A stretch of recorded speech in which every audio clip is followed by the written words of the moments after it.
His face captured a nation. His smile melted our hearts.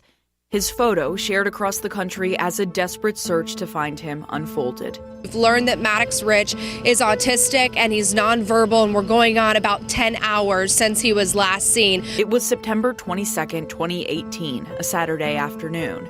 The story was that little Maddox Ritch, a 6-year-old boy with autism, had run off from his father at Rankin Lake Park in Gastonia. And just like that, he was gone. The search was massive. Thousands swarmed the area. Police, deputies, FBI, SBI, firefighters, drones, ATVs, helicopters, boats. An Amber Alert was issued, the lake was drained, a reward was offered. Everyone was shocked, heartbroken, gripped by fear as the hours passed and then the days. Nearly a week after Maddox was reported missing, his body was found in a creek about a mile from the park. Investigators determined he'd drowned, saying no criminal charges would be filed. Eventually, the chaos quieted. The news crews went home. The headlines stopped, frozen in time on the devastating conclusion of a horrible story. Sweet boy. But Maddox's story didn't end there, because his mommy is still here. Sweet little boy. Here, where little Maddox is laid to rest, is where his mother Carrie wanted to meet, to pick up her baby's story where it left off. This is Maddox's little flopsy buns, we called him. He loved this little bunny.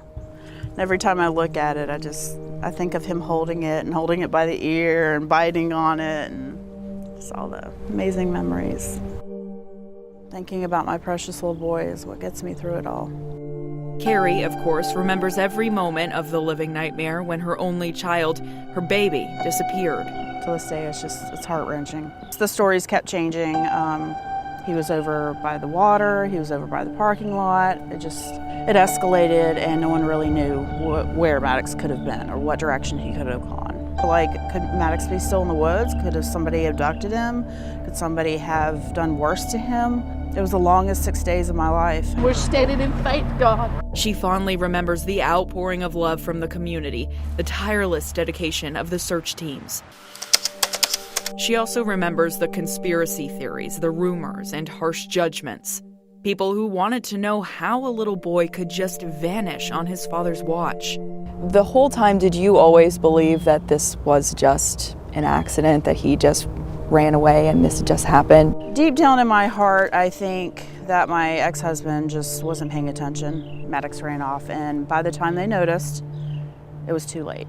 Maddox was gone. When his body was found, the news was crushing. For the searchers, the community who'd been waiting breathless for 6 long days. And for Carrie, who will never forget learning her boy would not be coming home. I started screaming and yelling and just wanted my boy back. It's been a hard haul. No amount of time passed will make this story easier to tell. But Carrie wants everyone to remember her son like she does. Just the happy, sweet little boy that he was. What do you think of when you think of him? Just the little, memories that we had. He loved the song, God Will Make a Way. And he'd always sing that. When it would turn off, he'd point at the screen and say, God way, Mama, God way. And he'd want to listen to the song again. This is a mother who will never move on, but is, finally, moving forward. God will make a way. This is a mother who now is rewriting the end of her son's story. This is the Maddox Ritch his mommy wants you to remember. That's so funny. Savannah Levins, NBC Charlotte.